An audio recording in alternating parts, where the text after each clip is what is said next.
USA. You hear that right there? That's the chant of slaves. After the Boston bombing, when the police were forcing people out of their homes at gunpoint, telling everybody to shelter in place, which is martial law, stay in your homes. Yeah, that's the chant of the slaves.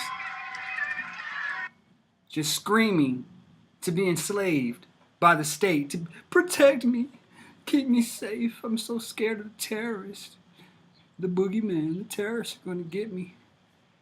Yeah, that's what they tell us all day. They grope us at the airport, telling us they looking for Al Qaeda. They looking for Al Qaeda in our pants. Gotta make sure there's no Al Qaeda in there. Yeah. But yeah, I wanted to talk about a few things, about a few articles. I saw today in the news,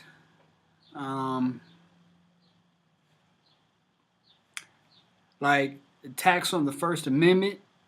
Oh yeah.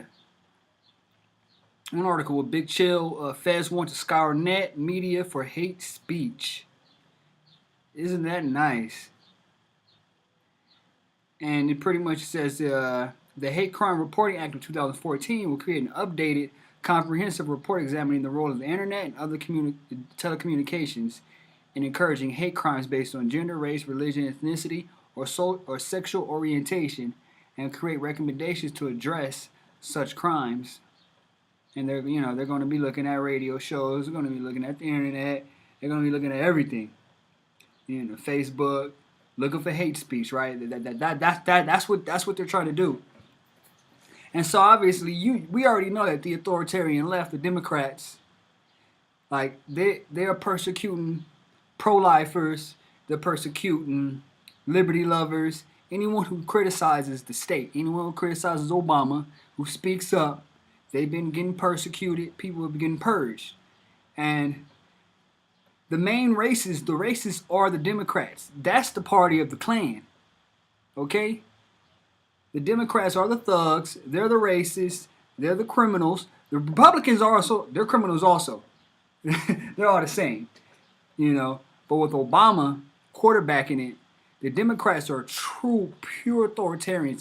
And this is the advancement of the nanny state through the Democrats. They want to control everything in your life. They want to control everything you do. What you eat, what you drink, where you go. They want to control every aspect of your life. And so, this right here with them talking about they wanted to go ahead and scour the net to find hate speech. This is just being, the thing is, they're going to use that as an excuse to attack people. Just like you've been seeing with the IRS. The IRS has been persecuting pro-lifers. Churches, they've asked them, what is the content of your prayers? They've been removing their tax exempt status. They've been attacking the Tea Party. And so the thing is, if they pass this law and they start looking for the, websites, looking for people that say things on the net, that's discriminating and that's considered hate speech, which they don't really define what hate speech is. They leave it open. That's how they always do. They leave it open so that they can interpret it how they want to interpret it, how they want to apply it. And so it's wide open. And if they pass it, they can just go ahead and just shut people down. Someone that believes in that are pro-life, that believe in, no abortions, have your child. Someone that believes in Second Amendment, someone who believes in the freedom of speech, the right to own, own and bear firearms, the right to be left alone by the state, the right to not have all your money taken out your pocket, the IRS raping your pocket at gunpoint. If you don't pay your taxes, then they come and get you. They take care of you. And that's the problem when the state has a monopoly of force. When the state they don't produce. The government does not produce. But what they do is they sit and they leech off of other people. They're parasites. They take from producers and give it to someone else. That's the problem with the redistribution. And that's why we have to find liberty again. Liberty is what's important. Liberty is what we should seek after. And Benjamin Franklin said, those who give up liberty for security deserve neither. and will lose them both. And you do in the end. If you give up your liberty for this false sense of security that the government says they want to give you, they're going to keep you safe from the terrorists when they publicly run the terrorists. They publicly fund Al Qaeda in Syria. They gave a bunch of arms to Al Qaeda in Libya to take down Gaddafi. Al Qaeda's in Iraq, where we were at, where we still are. Al Qaeda's everywhere. Everywhere we go, you find Al Qaeda. Now, what's up with that? And we publicly fund them. We give them humanitarian aid. We give them weapons. We give them everything. While here at home, abroad, we help the terrorists. We give money to militant groups in Afghanistan that are linked to Al Qaeda. So we fund them. We help them. Abroad. But here at home, they use that terror threat that they kind of what do they do? Encourage, they promote, they facilitate the terrorism. They use that here to take our liberties.